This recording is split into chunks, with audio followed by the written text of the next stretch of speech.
Hello? Hello? Yes? Who is this?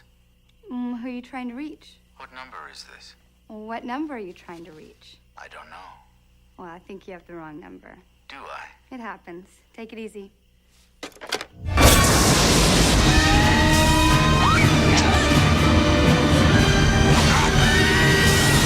I hate scary movies. I should be studying. You know I got a bio. Baby, did I mention that these tickets are free?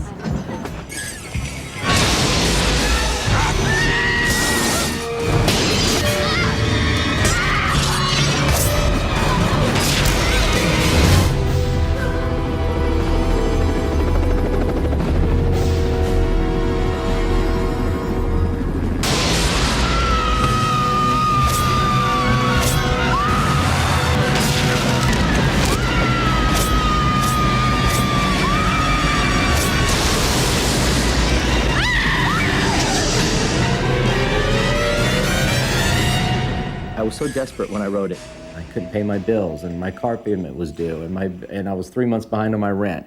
So I came up with this idea for a scary movie, which later became Scream, and I went off to the desert for 3 days and locked myself in a room, and I pounded it out. And came back, gave it to my agent, threw it out on the market, and by the end of the day, there was 4 or 5 people bidding on it. Everyone else had called and said, we like it, we're gonna buy it, but we hadn't heard from Miramax yet. One person from Miramax had called and said, we read the script, but we gotta give it to Bob and Harvey. They haven't read it yet. The next morning, it was like 9 o'clock in the morning, we got a call from Miramax. So, it's saying, okay, Bob read it, he loved it, he wants to buy it, how much? The first time I had Scary Movie, which was the title of the script at that time, come across my desk, Lisa Harrison, who was at that time my director of development, slipped it to me on a Friday and said, you have to read this over the weekend because there's going to be a big bidding war next week and maybe we can get somebody to buy it for us. And at that time we didn't have a deal with Miramax or Dimension or anything. And I read it and I thought, wow, this is really powerful. But came Monday morning, it had already been bought. There was a bidding war over the weekend that we didn't even know about. So Dimension, Miramax owned it. Bob understood it. Bob loved the genre. I mean, Halloween was one of his favorite movies. It was one of my favorite movies. We bonded instantly.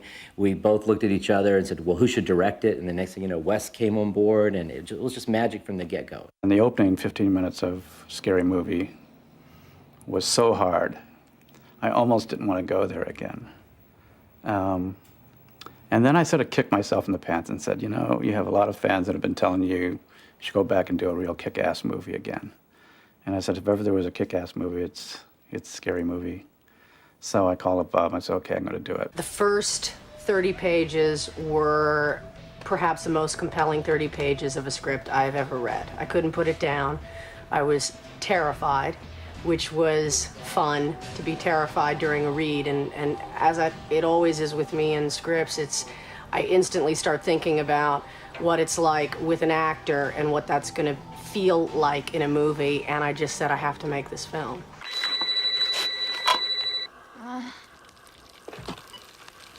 Hello? Why don't you want to talk to me? Who is this? You tell me your name, I'll tell you mine. I don't think so. When we got the call from Drew, Drew read this and wanted to be in the movie.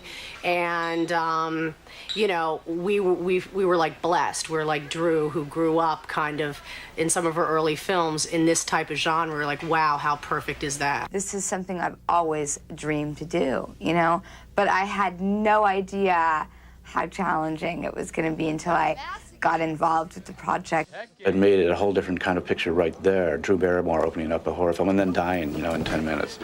That was unprecedented. That's the alternate ending to the movie. She lives. She gets away. It was a calculated risk, and we didn't know whether the audience would even forgive us for that. They did, thankfully, but it was a very risky film in many, many ways.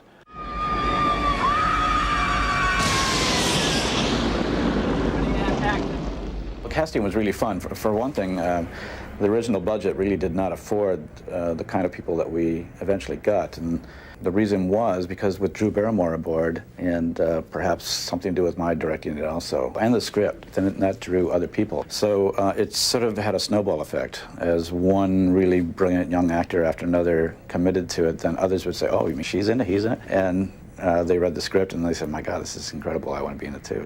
We ended up with just the absolutely best cast that I've ever had a chance to direct, and I think one of the best casts in this kind of movie ever. You know, if I was wrong about Cotton Weary, then the killer's still out there. Doug Gutter said, you're starting to sound like some Wes Carpenter flick or something. And I think Scream actually was one of the first movies, again, to kind of capitalize on the television world and kind of find young actresses and actors that hadn't really kind of broken through into the feature world. When I came on board, we already knew Drew Barrymore is going to be in this movie. And that was the only person that had already been set. So when Drew came on, ultimately within 3 or 4 weeks, she decided that the role that she wanted was of Casey Becker. And then we had to start our search for Sidney Prescott. Mark. Ready, and action. Ring.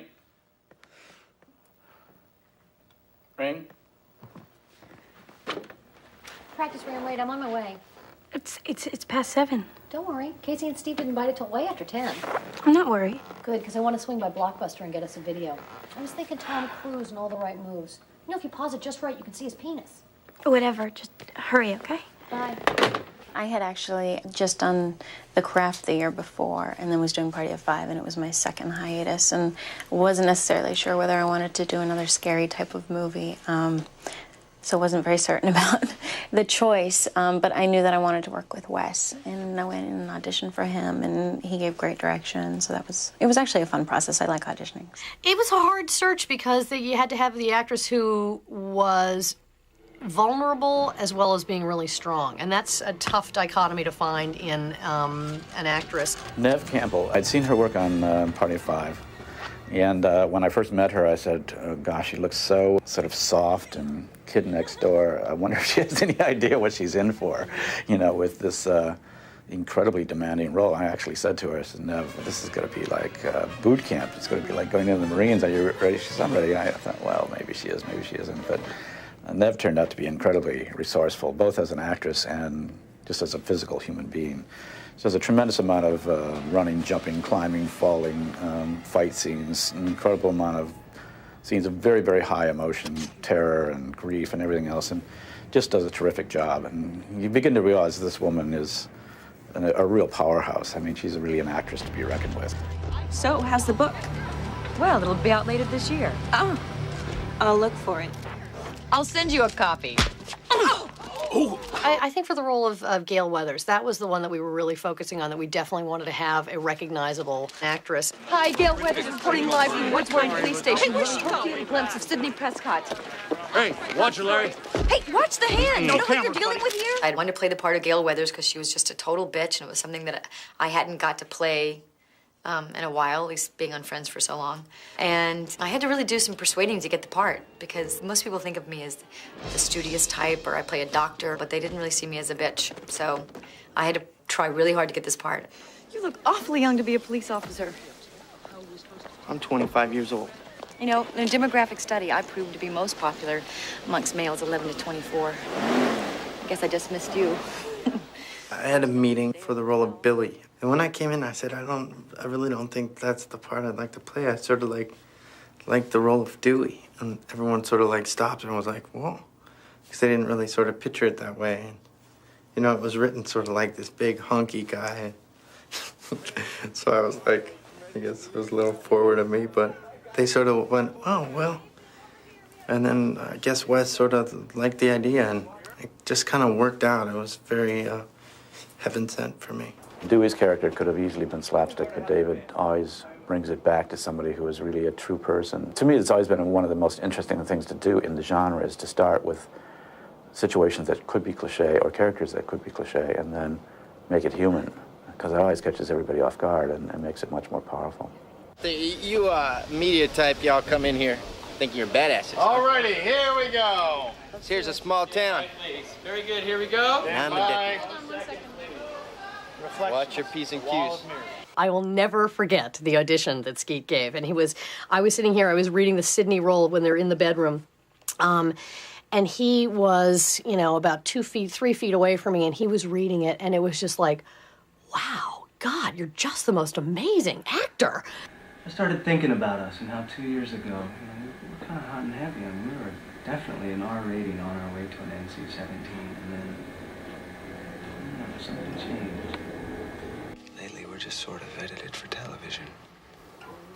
Oh, so you thought you would climb my window and we'd have a little raw footage? No, I wouldn't dream of breaking your underwear rule.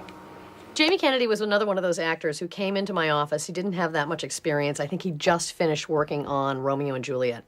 He came into my office, and it was so clear that he was perfect for the role of Randy. So he came in the next day for the producer and director, and they fell in love with him. We were absolutely crazy about Jamie Kennedy. He was so clearly this role of Randy, and that nobody really could have done it better. Don't you know the rules? What rules?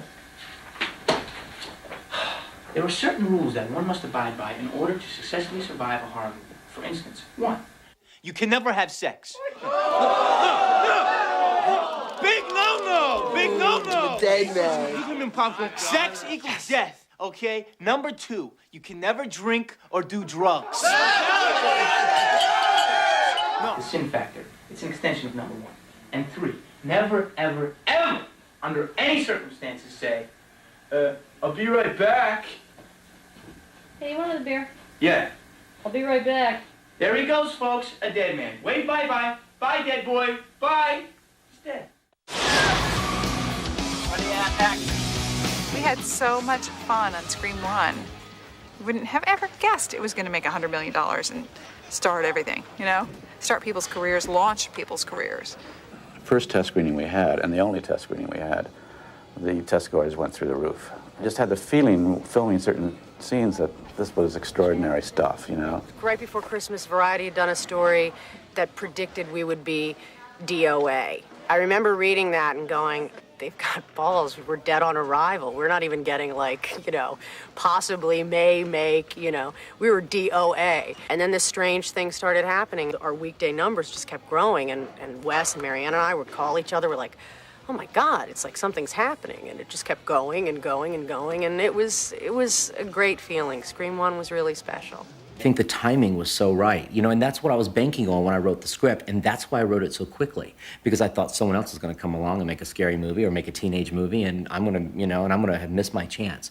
I saw an opportunity to really sort of take a stab, and I wrote the movie really quickly so that I could get it out there as quickly as possible, and it paid off. I think it was so successful because, first of all, it was a great horror film. It was scary. It was a scary movie in its simplest of terms. But also, it's the type of film that invites its audience to come back more and more and notice different things every time. In Scream, they talked about Halloween. They talked about, real films that they had seen and kind of the rules that they had drawn up around those films. I want to see Jamie Lee's breast. When do we see Jamie Lee's breast? Breast? Not until Trading Places in '83. Jamie Lee was always the virgin in horror movies. She never showed her tits till she went legits. That third wall was broken, and the audience was drawn into a film that was real people talking about real films. And I think that awareness that they were in situations that were similar to films that they'd seen opened that whole door to the way that media, films, and television have influenced the last several generations of kids. I thought that it really had a sense of humor, and it was the first movie that I'd ever read in that genre that was sort of really willing to poke fun at itself in a very intelligent way. It came at a time where people's humor was getting a little sharper in a sense, a little more cynical or sarcastic. You make me so sick. Your entire havoc-inducing, thieving, whoring generation disgusts me. It's the first, quote, horror movie that I've ever read or seen that really kind of stuck to the characters instead of the blood and gut factor. Characters are really well drawn. It's brought back a horror genre that Halloween started, I think, that we haven't seen in a while. And there's a lot of violence in the first Scream, but I can't justify it. It's very violent, but it's fun. Fun. I think A lot of their success is due to the fact that they are such fun, dark roller coasters. The second and third one especially are very much just designed to be a roller coaster ride, to take you on a journey that goes up and down and to throw things at you that you don't expect. It's not the monster under your bed, it's the kid next door. Sidney, come on, you know me. Come on. Sidney, look at me. Gives me trouble. Come on. For Wes, I think since he, worked in the genre many times before, he wasn't really interested in repeating himself. He wasn't interested in, doing an homage to himself. He was more interested in doing something new, and I think maybe somewhat visually, but I think more with the characters, realization that audiences are much smarter now. I really wrote the script for the read because I wanted to sell it. I wanted people in Hollywood to go, oh, this is some cool dialogue. There's some cool characters. These are some cool plot twists. And I hadn't really written it for the, we had to turn it into a shooting script. We had to take the action scenes that were written where I would just put, girl runs through woods and really turn it into a scary sequence. And that was where, the mastery of Wes Craven comes into play because he knows exactly how to do all that stuff. When Wes came to us, this wasn't a monster movie and it didn't have a ton of effects in it. But what we were doing was kind of vital to the movie. We had a few the old-fashioned gore gags with the collapsible knives and blood tubing rigs and stuff like on Drew at the beginning of the movie when she's being pursued. One of the effects we did was the scene where Drew Barrymore gets killed. And she came in and we life cast her and then we made the dummy and, Bob took it out there to shoot with it and dressed it up all bloody. And we went through a lot of blood on that show, actually. What we do for... Oh, did we just get that in my hair? No. Okay, good. Wes and I spent so much time together preparing for this film. I needed to build a real trust with him in order to do a performance like this. One of the things I said to him was, I need the voice, because we knew that the voice for the film would be really scary, but I said I need that person. You never told me your name. Why do you want to know my name? I want to know who I'm looking at. Well, Roger, the voice on the telephone, he just had a voice of intelligence and malevolence, and he could really get into it.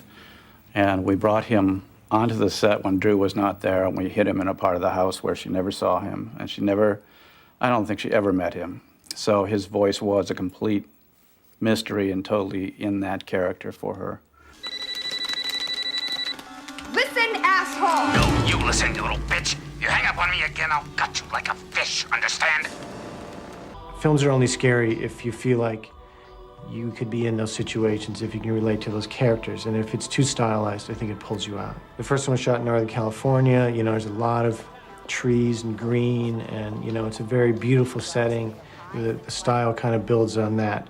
Because there were so specific things in the script, the glass from the first house, or the vulnerability of the outside, the garage door, and the attic that Neve has to run through, and then jump out the window, and then onto the driveway to see the body. All of that's in the script, and we find houses that we could do all of that and shoot in without major building, which was remarkable. It's kind of like an eerie house. Actually, 2 people have died in this house. Literally, 2 people have died in the house. So coming up the hill and you're doing a Wes Craven film, and somebody tells you, oh, by the way, 2 people have died in the house, it brings an entirely new thing. It's kind of a tragic house in that the owners passed away when they were building it. They never really finished the house because they died so suddenly. It sits there on the top of the hill. It's just like a haunted house, and it's kind of designed that in a few years, if they don't paint it, it'll look like a haunted house. I believe it was 8 or 9 screenings that we had to go back to the MPA in order to get an R rating. They were very much on us for the death of Casey's boyfriend at the beginning, for the death of Casey herself, especially when she's hanging from the tree. And then again, the whole ending in general, they had huge problems with the Billy and Stu stabbing each other. Ready? Yeah. Yeah! I'm ready, baby! Hit it! Get up! Yeah, man, get up!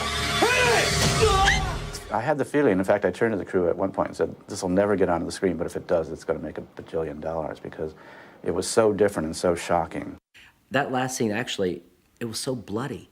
It was so bloody watching them all stand there for days on end with drenched. They'd come out with the little squirt guns and just squirt them all down in blood. And I just went, Wes, it's kind of a bloody movie. I said, why is there so, I said, the blood's kind of disturbing me a little bit. I'm kind of queasy. I don't like seeing all this blood. And he just handed me the script and said, okay, well, the writer really wrote this scene about two guys who cut each other up in a kitchen, nearly killing themselves. And maybe you could tell me how to do it without blood. And I just kind of went, okay, all right, back to the trailer. Get out of there. The writer's not wanted anymore. I know during the opening scene, the studio had seen dailies and were a little bit worried, about how it was going to work because Wes had done it at essentially a lot of Steadicam shots. So when you see it, it may have seemed like it wasn't going to work as well as it did. And just based on that, the 5 days of dailies, we cut it together and sent it off to Wes with no other feedback other than this is the footage. And Wes changed this one music cue, and then we fired it off to the studio, and they loved it.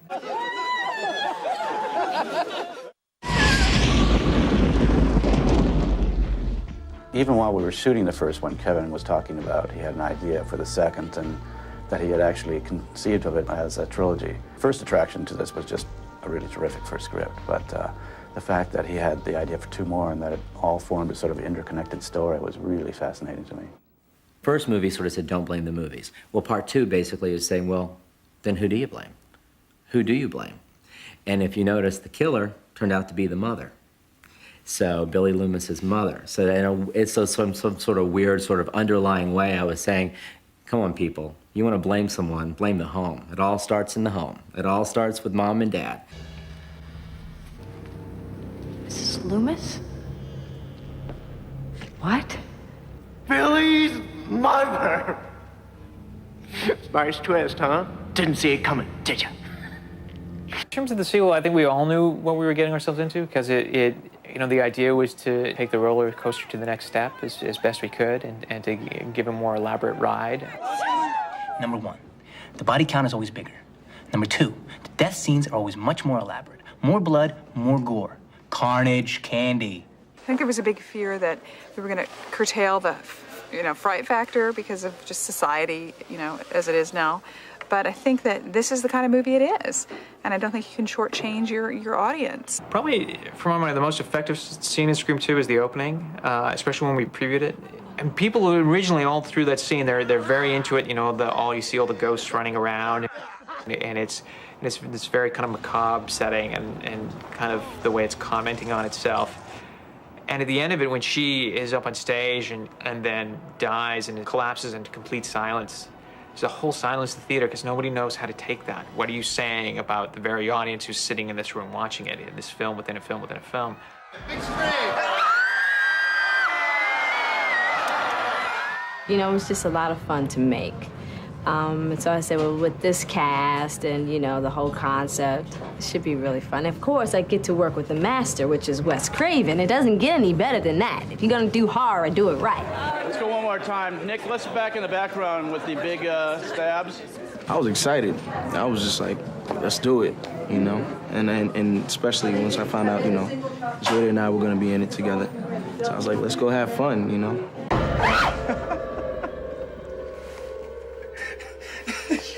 Yes! I'm sorry, I had to, baby. I actually signed on before I got to read the script. That's how confident I was that I wanted to be a part of this. I enjoyed the first one so much and just had thought such wonderful things about it. And I love the horror genre and I love the comedy and I love Kevin's writing. And I really would love to work with Wes, that I signed on without reading it, which is something I've never done.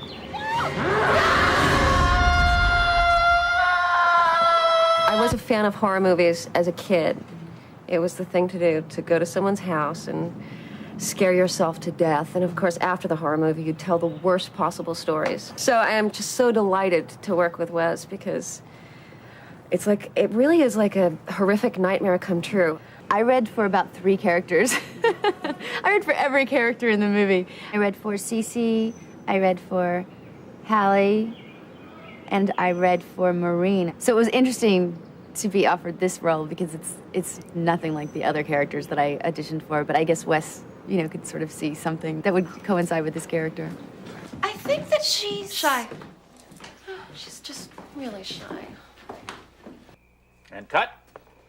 It's one of my favorite genres, so getting to do one is sort of almost like a dream come true. Well, I think I love you. Isn't that what life is made of? And though it worries me to say, I've never felt this way. Hey, I think I love you, so what am I so afraid of? The thing I remember the most in Scream 2, the effect I think that is there the most in the film is the pull through the head of Chris Doyle. Yeah, swerving the car around and they wreck into like a construction site, and this steel pipe goes through the back of the guy's head who's on top of the car. And it was supposed to go, I think, through his shoulder. Yeah. And it ended up going Right his through the head, center of right his through the head. center of the head. And Wes like, oh, That's right. that's cool. So we got a call like, oh, we might have to remake the dummy. And I was like, and then Wes called like, oh, no, it went through the head. It was great. It was interesting, the MPAA on that film, we jacked up the film when we submitted to them. When Omar Epps gets stabbed in the ear, we cut him getting stabbed in the ear 3 times. And Randy's death, we played out so long and bloody and violent that he just got stabbed forever. Because we're thinking, okay, they're going to cream us so then we can peel back to what we want. And they gave us an R, first time out, because they felt the message of the film was much more significant and that they was much more in tune with what they liked in terms of how that opening comedy that set them up for the whole rest of the movie. When I was first hired for the job, I didn't know at the end of each movie if I was going to make it. All the characters I created around the main character of Sidney, I knew were, fair game. They could, they were either they're the killer or they're a victim, one or the other. Conversations with Wes and myself, and then I think conversations with the producers and everything was, shoot the shot of, do we get him put in the ambulance? He's a great character. Who knows, maybe you want it. Maybe, we don't have to cut it in. If we want him to die, we can have him die, but we might want it. Of course, the second we got it, we cut it in and never cut it out. Yeah. Dewey! Go. I can't believe you're alive. Are you okay? Yeah. You hang in there. Lucky. Knife went into some old scar tissue. Saved his life. Bye-bye. I'm coming with you. You coming with me? Okay. It was always planned to be a trilogy. I think the surprise for everybody was that they would happen so quick next to one another. In Scream 3, there was, not only was it an effort to try and keep them interesting, but there's also was a concern, given the kind of political climate about the violence in cinema, that, how violent can we be? Stone's death, I know, is one thing that we went back and shot some more stuff on, because we killed him the first time and we decided he went too easy. So we went back and bashed him up some more. In terms of the ending, which we went back and they shot for 4 days on, Wes concocted the whole thing of Roman getting the upper hand, because originally she hit him with the chair. The trick was it was important to believe that, yes, she was going to lose. And so that became a really important thing, because that was the key thing we discussed that was different than the other two, because never in the other two do you ever really feel she's going to lose. But it was important in this one that you think, finally, yes, this is it. Dewey, do something! Just stand back. Scary movies have always thrilled me. I always wanted to be in one, actually. When I was younger, this is so retarded, but I'm telling you anyway. I used to dream of being the movie star. I used to practice walking down a hallway and scared, like, who's there? So it was kind of perfect and ironic that I got to be in this. It's like, this is so surreal. I can't believe I'm in a Wes Craven movie. Here's how I see it. I've got no house, no bodyguard, no movie, and I'm being stalked. Because someone wants to kill me? No, because someone wants to kill you. So now, starting now, I go where you go. That way, if someone wants to kill me, I'll be with you. And since they really want to kill you, they won't kill me. They'll kill you. Make sense? None. Very, very interesting progressions. Many of the familiar faces from the other Screams are in the Scream 3 to find their final resolution in a very, very interesting way that you couldn't have had if it was just, another sequel with all new characters and just the same killer. But Wes is so great. Everyone loves working for him. The one thing about our movies, I will brag, is that everyone has such a great time, and they just say how much more fun they have on our movies than anyone else's. Let's not give away the magic, ladies. A lot of people think, oh, Wes Craven, he makes all these horror films. He's got to be really sick and really twisted, and they always ask me that, and he's actually not. He's very zen in a lot of ways. He's a very calm spirit. He keeps a very cool atmosphere on set, and he's very warm and deep in a lot of ways. Working with Wes Craven is a dream. I feel like at this point he's like my father. I don't feel like there's anything I can't say or do in front of him or be. I don't think there's any line they can't cross. Are you taping this? Wes doesn't like to be taped after 2 o'clock. He has to have his tea. Cut the... He utilizes what we all do well and allows us to bring it in as opposed to like saying, no, no, no. He's more of a yes and person. Yes, and do this. Yes, and do this. I thought that maybe he was going to be a little quirky, a little wild, a little crazy, and, you know, maybe a little offbeat. I'd be a little afraid of him, you know, more so than the script. But he is so calm, and he is so wonderful, and he's great. I went to NYU Film, and I took a class called the horror genre. And half of the class is dedicated to Wes. And I actually have 2 papers that I wrote on 2 separate Wes Craven films. The first Nightmare on Elm Street and one of his earlier ones. I was thinking about bringing him in so he could sign him, but I don't know, I think that might be kind of pushing it. It's so nice working with such a great director because Wes really knows how to do it. And some of the cute anecdotes that he used to do before he said action was, I was going into this office and he would say, "Ooh, what's that noise? It's scary. Action." Well, how do you not laugh, you know? He's trying to, like, make the little build-up, but I think he's just a little doll, and I'm so glad I got to work with him. I hold him responsible a lot for David and I getting together. I think that he was really instrumental in that, as far as just, like, being an overseer and saying, look, guys, this is what you have. I see you guys together. And I just think he's just kind of a, I don't want to say a father figure because he's not old enough to be a father figure. Well, actually, I think he is. This is a case where a film was really just a great place to shoot, and at the same time, it's turned out terrifically well. Diet Coke and hard nipples, that's what it's all about. And blood in a minute. Did that fuck you up if I lean in a little bit? Only if you fall off and break your silly neck.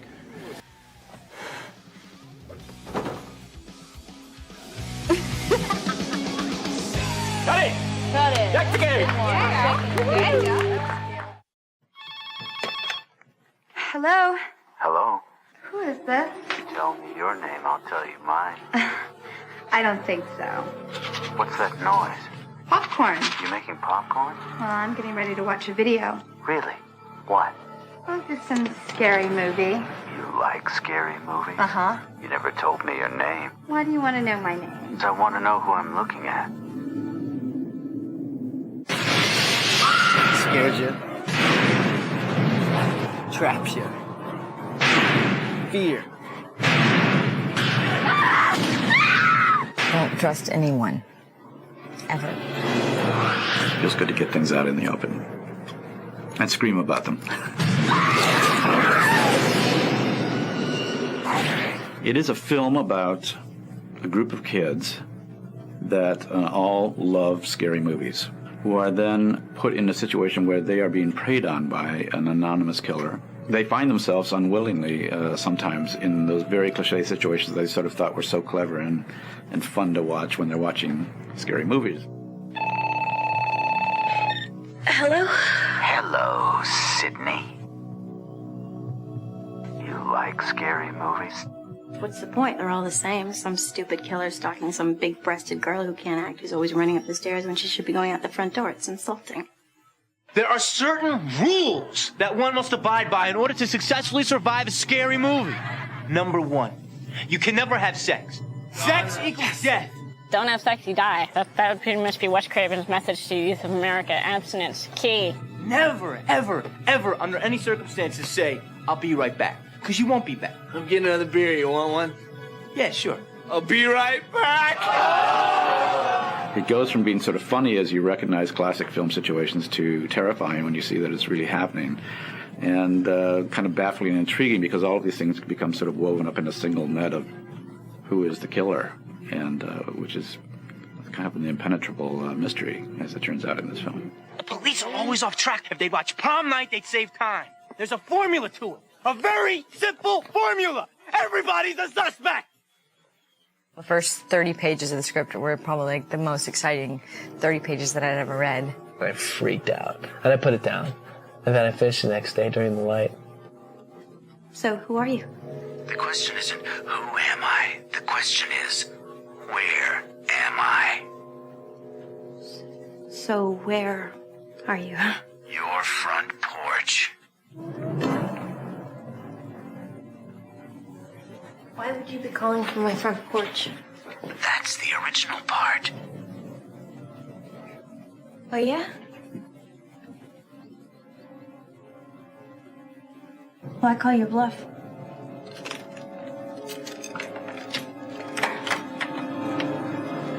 Uncovering the dark side of yourself and confronting it and chasing it away. That's what the movie's been about to me.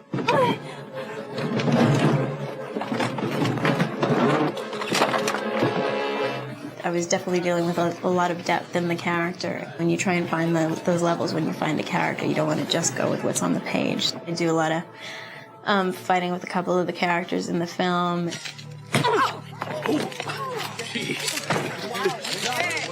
Nice shot. Like that? Man, that was a good punch.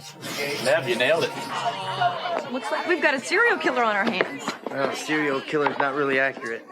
Gotta knock off a couple more to get that title. Well, we can hope, can't we? I've always been a Wes Craven fan. I'm scared of him. Wes Craven was sitting in the lobby of Miramax, and I recognized, as soon as I got off the elevator, I was like, that's Wes Craven, that's Wes Craven. And I had someone come up and they said, Wes, Kevin, Wes. And he went, Kevin Williamson? I said, yeah. He goes, I read your script. It was really scary. And I thought, I can lay down and die. Well, it was funny because, my name's even mentioned. The killer's still out there. Doug Others said, you're starting to sound like some Wes Carpenter flick or something. Nightmare on Elm Street. Is that the one where the guy had knives for fingers? Yeah, Freddy Krueger. Freddy, that's right. I like that movie. It was scary. Well, the first one was, but the rest suck. I kind of wanted to take that out, I did not write that line. With the amalgamation of Kevin's script and Wes's direction, I knew you couldn't go wrong, because Wes would bring Kevin's brilliance to life in the most graceful way. It's like, you're a junkie. You want that, you want that scary feeling. And a lot of people, it's like a drug. You want more. You want to go into a dark theater, have the lights turn out, and just there's something about being scared out of your wits that has always appealed to me, and I think it appeals to everybody. They go to scary movies because they already have certain fears. And the movie brings it out in a way that's fun because you're not going to be hurt. As something has been exercised, some terrible tension has been relieved momentarily. And so it performs some sort of arcane service to the psyche. Ready, Ann? Action!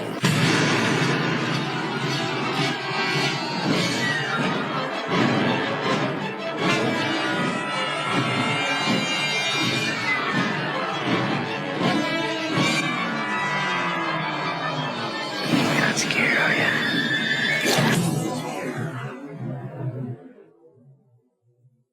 Anything else you want, Wes Craven, director of this major motion picture? No.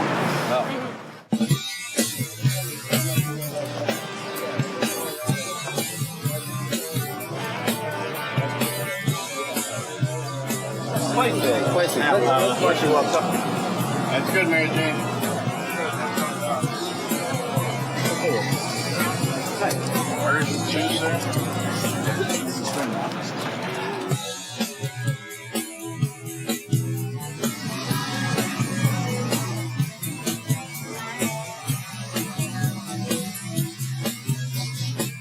Number one, right? Yes, sir.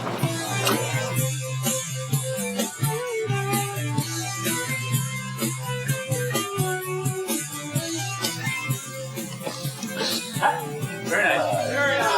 Okay. Background.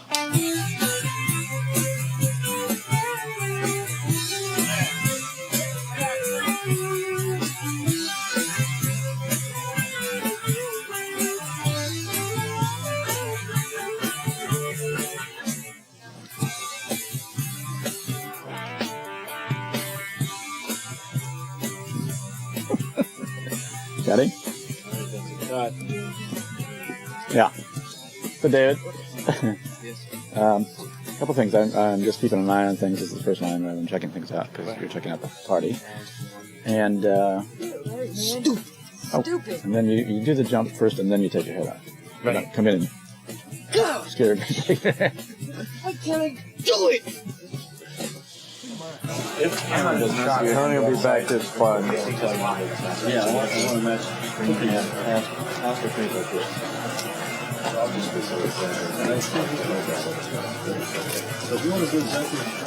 I'll send you a copy. One more. I think when you see him do the oh shit and look and then come back out like that, I think that curiosity should really face around. Okay. Rather than looking back to the screen. Okay. Like, what's wrong? So just keep looking. Well, once he goes out and looks, just keep like looking. he's going to help. Then he comes back and looks. Then you look, right? Because he's looking. Right. And then he goes back and you're like, okay, like, where's he going? What's going on? No, you just turn back. Oh. So, but the first time you don't want me to look out when he looks out? Sure. Oh, okay. But when he goes out the second time, don't you just turn back. Oh, I'm sorry. Roll sound. We're rolling. Rolling! Arquette. And only 106 applique 5 marker. Sit here. Okay, roll video. Lots of animation ready. Oh, shit, behind you, kid! Behind you! Oh, shit. What?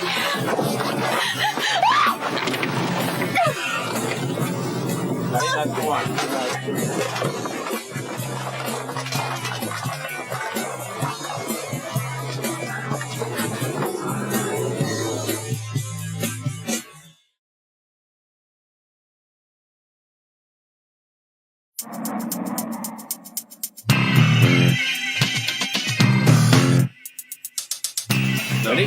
Ready and action!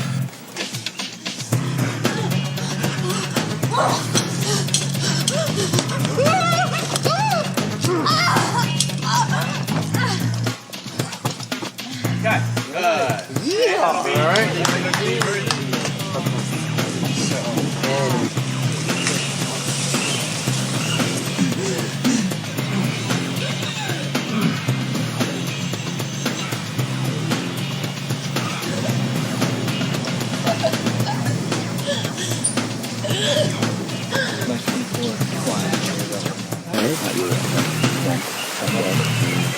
And we're going to stop right here.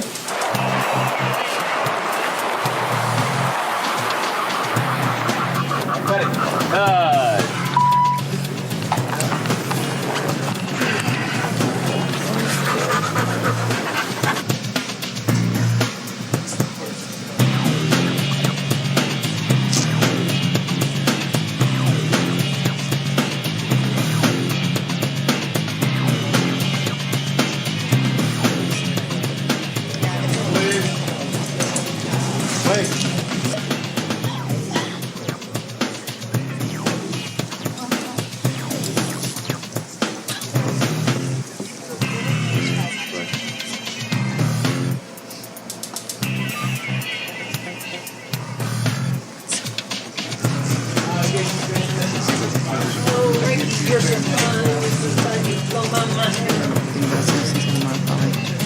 Okay.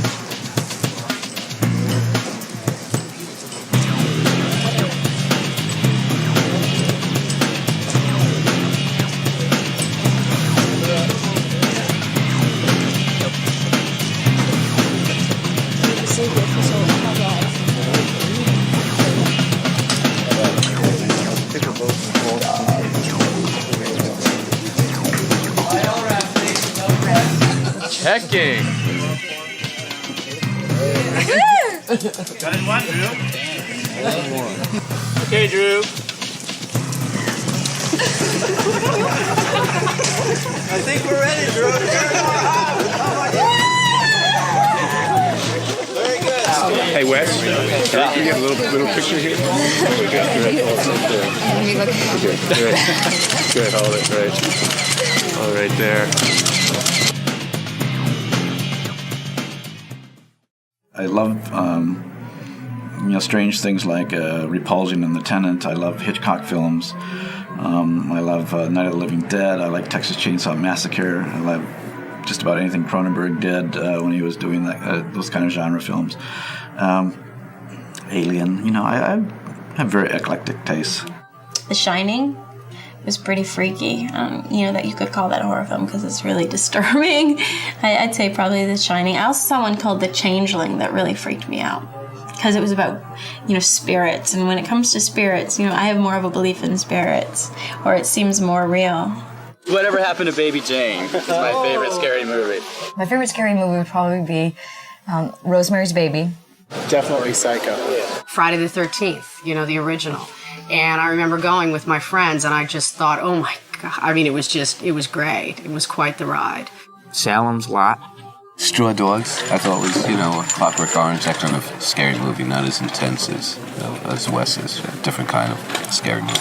I like old movies like Gaslight and things like that. I find those more like the psychological thrillers, like kind of more terrifying. A long time ago, and I'm dating myself, but there was a film, I think, with Vincent Price called 13 Ghosts, and that was scary. Terror Train scared the hell out of me. Clown masks coming at me with a knife. I just remember being just terrified by just movies like The Birds or, Exorcist, things like that. The movie that I remember upsetting me the most was The Exorcist, I think. I'm not a smoker, but I remember I smoked 7 cigarettes in a row when I watched that movie and threw up immediately afterwards. Probably one of the greatest impact, which is kind of cool with this, was Halloween. Seeing some of the scenes cut together here, I can remember, being in high school and going to see that movie. And the impact, that just sitting on the edge of my seat. And that's why you wanted to take girls to those kind of movies, because I can just imagine, my teenage equal nowadays, get her and she gets real scared and she might want to hold hands, and all that stuff, and they get scared. That's another reason I like those scary movies. Burnt Offerings. I still think about the color of that swimming pool when that little boy was under there and that man was getting killed. It just gives me shivers. Oof. Nightmare on Elm Street, probably. I don't want to push it, but... I watched Halloween when I was 10 years old, and it was the scariest movie I ever saw in my life. In fact, it's my favorite movie of all time. And it is the movie that is responsible for me being in the business of writing and being in the whole movie industry. So, for most people, it's Citizen Kane, Lawrence of Arabia, but for me, it's Halloween. I think it's a great release of tension. Scary movies, somehow, they take you on a roller coaster ride, and they kind of address fears that you already have. I don't think people like to be scared, so that's not why they go to scary movies. They go to scary movies because they already have certain fears, and the movie brings it out in a way that's fun because you're not going to be hurt. Probably that the person that you're most identifying with, the hero or heroine, is going to survive and probably triumph. So, and you go with friends, so you come out sort of laughing and exhilarated and happy, and beyond that, it's a mystery. But I just know that audiences coming out of really scary films, the scarier their film are, the happier they seem to be. Everybody has a different form of excitement. Some people like to laugh, some like to cry, some like to be scared. And it's very obvious from all of the horror films that people love to be scared. And it's just something in them that on a 9-to-5 basis they don't get that kind of adrenaline. I think that there's a real visceral kind of relationship between the horror film and the horror fanatic. You go and you sit in the seat and you're checking out the film and you get a rush. There's an adrenaline rush. I think kids go to amusement parks. I think they like to test their fear and survive and come out and happy and alive. And I think it's just a matter of that. People who like to go on Ferris wheels or roller coasters, same thing. They like to go to movies and scream their guts out. Because people want to be scared. They're scary, and they like to be shocked because people have regular jobs and they don't see murders during the day in their life, and they want to be shocked and jolted. We all have an evil side in us. There's always, some kind of evil that lurks within our souls that, we never get to act out. So to go and see a film and be entertained by those emotions and things that we never actually come through with in our lives is kind of a trip, to watch someone else do that and watch someone else be evil can get off on it, I think that's why.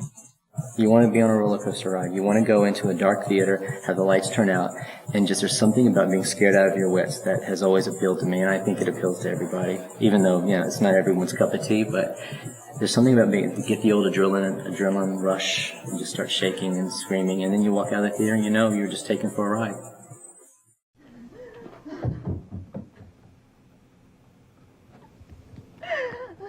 Oh my God, Bob!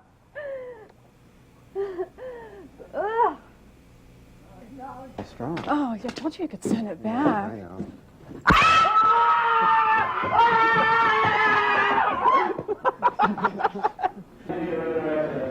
He called me a slut. Go rolling. And does Mr. Humbert touch you like that very often? Sometimes it's so disturbing.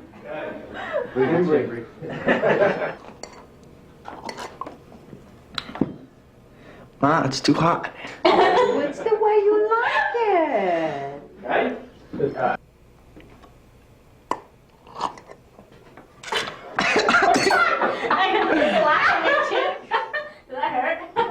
I owe you shit. You owe my mother. I have no idea. Okay. I owe you shit. You owe my mother. Your mother's murder was the... No, don't stop. I got it. La, la, la, la. Your mother's murder was... Your mother's murder was last year's hottest court case. Okay. You owe my mother. Your mother's murder was the hot... Fuck. Don't stop now. Don't stop. I got it. Your mother's murder was last year's hottest court case. Okay, ready? Yeah. I owe you shit. You owe my mother. Your mother's murder was that... Oh. Okay, wait. I got it. I swear to God, I got it. I got it. Your mother's murder was last year's hottest court case. So what is it, huh? What is it? Two of your classmates are just brutally murdered, and what do? You do nothing, right? To show your creativity, your sensitivity, your shit. Maybe your freaked out movie mind fucked up. Yeah, get him, Billy, yeah.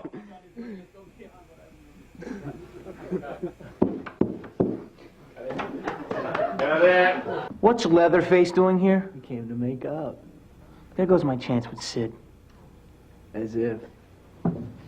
As if what? That's all I'm saying. As if. I'll show Johnny Depp's brother.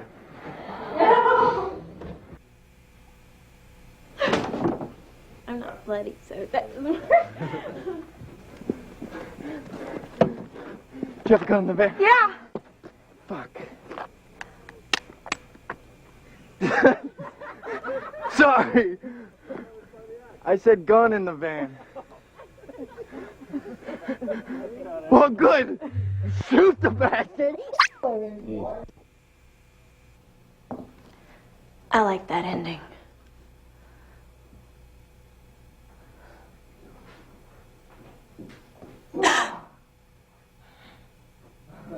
Yeah.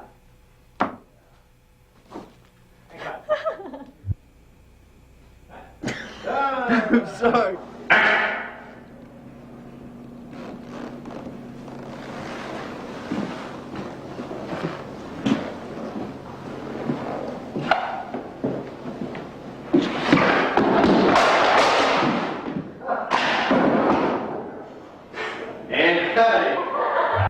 Thank you.